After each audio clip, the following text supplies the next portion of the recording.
everyone, today, like I promised, we're going to be making the chicken bruschetta pasta. This is one of my favorite pasta dishes ever. During the school year, and I'm a 4th grade teacher, I normally make this every single week and take it for my lunch for the entire week, unless my fiance eats it before me. Now there are some great products that we're going to be using for this video, but I wanted to show you some of my top favorite products of all time. We're going to be using the manual food processor for making the sauce that's going to be used for this dish.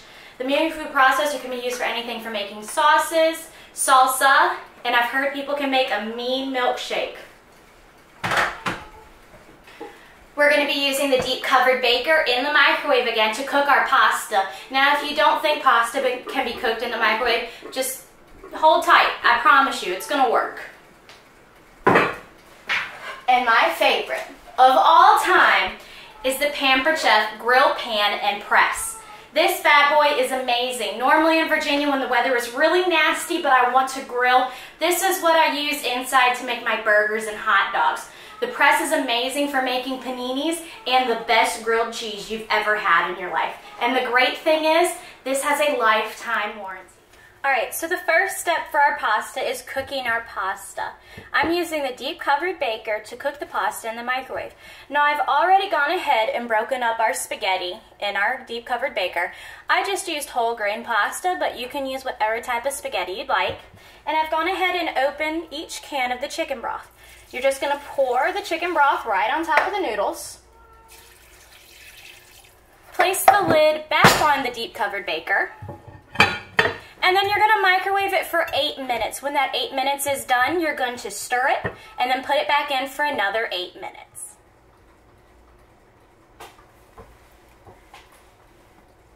Alright, now it's time to work on the sauce for our pasta. In our manual food processor, I've already put in 2 of the 3 tomatoes that I'm using, and I've put in the basil. You can use Roma tomatoes or whatever you have in your garden. And for the basil, the more the better. I absolutely love basil, so sometimes I get a little heavy-handed when I put it in there. I'm going to go ahead and cut up our last tomato. Just cut off the ends, and then you're going to cut it into quarters. Pop it right into your manual food processor. Put the lid back on, and then you are simply going to pump.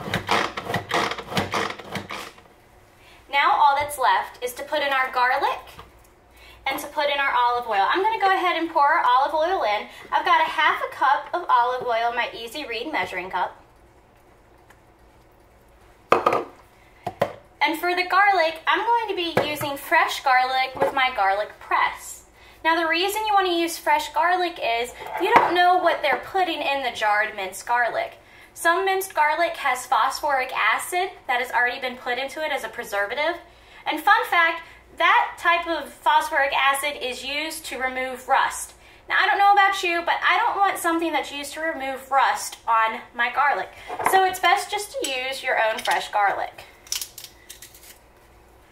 And I'm just going to use the handle to scrape it in so I don't get that garlic smell all over my hands. It'll be stuck there for the rest of the day. And I'm putting the garlic cloves in here with the skin on and everything. And after you have the garlic and your extra virgin olive oil, just put the lid back on and pump it some more to incorporate it.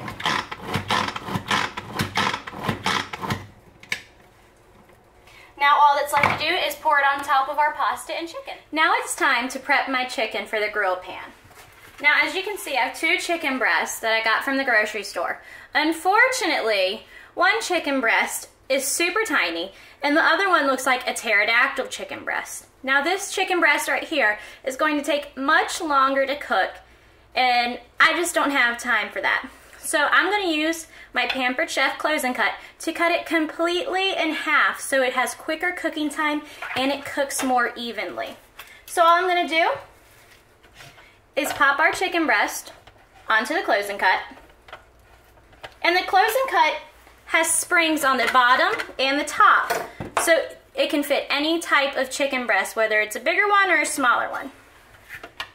I'm going to press down, and I'm going to be using a 7-inch blade for this. This is the Pampered Chef knife. And I'm going to cut straight through. And I know I'm done when I get to the very end right here.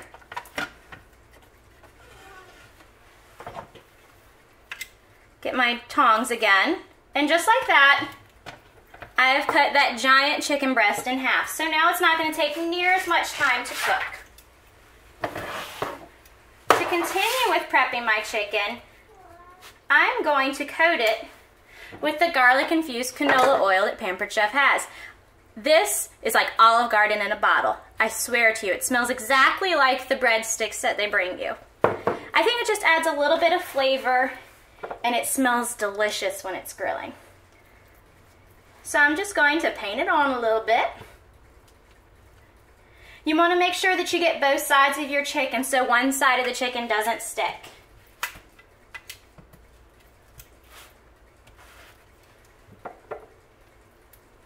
Don't need to put too much on, just a nice coating.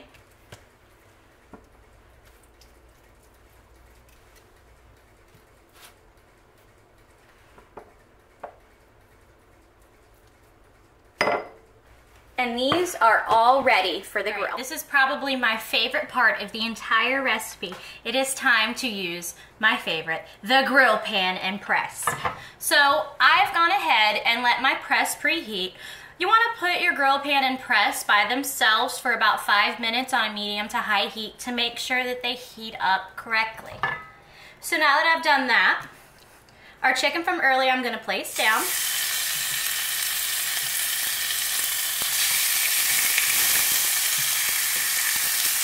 Isn't that the best sound in the world? And then simply put the press down. For the press, you're going to want to have the chicken on 3 to 5 minutes each side. I've taken our chicken off the grill pan and I put them in our classic batter bowl to let them cool off a little bit. Now that they have rested, and I just want to show you really quick those amazing grill lines that we have. Look at that. Amazing. And to think we did that inside on the grill pan instead of going outside, which currently in Portsmouth, Virginia, it is raining at my house, so it works out perfectly. But anyway, now that this is done cooling, it's time to chop it up to put it in our pasta. Now, I'm not going to use a fork and a knife to chop it up, and I'm not going to use a fork to shred it. I'm going to use the Pampered Chef salad choppers. Now, even though they're called salad, I'm going to use them to cut up my chicken. Actually, I think I've used them to cut up chicken more than I've used them for salads. But the great thing about this is it has 2 grip options. You can either grip it like scissors, or like I like to do it, you can chop it like this, upright. So that's what I'm going to do right now. And it has absolutely no problem cutting through that thick chicken. Now that our pasta's done cooking and it came out perfectly, we're going to add our sauce and our chicken. Now, when you were finished cooking your pasta, I know some of you are probably thinking, Ashley, did I have to drain any of that chicken broth? Absolutely not. The noodles have soaked all of that chicken broth up, so it is perfect to go. So I'm just going to take my sauce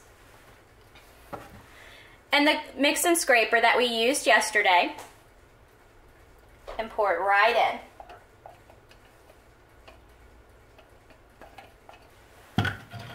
And then I'm just going to go ahead and put all of that chicken in that I cut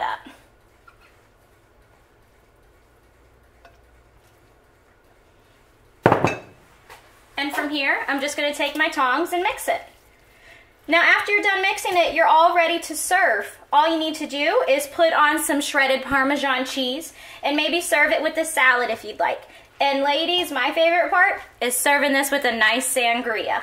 I hope you guys enjoyed, and I'm definitely going to enjoy eating this tonight for dinner. So that's it. You're just going to stand there now after you meowed the entire time I was filming. You're just going to stand there. That's it. All right.